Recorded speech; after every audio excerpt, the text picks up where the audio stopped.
Hello दोस्तों, जय माता दी सभी को।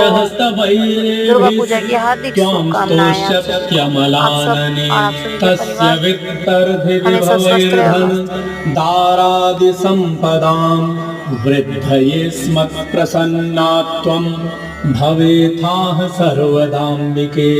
ऋषिरुवाच इति प्रसादिता देवैर्जगतोऽर्थे तथात्मनः। तथेत्युक्त्वा भद्रकाली बभूवान्तर्हिता नृप।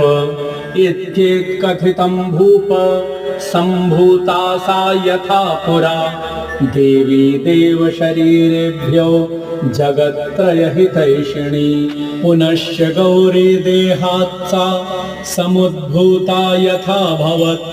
वधाय दुष्टदैत्यानां तथा शुम्भनिशुम्भयोः रक्षणाय च लोकानां।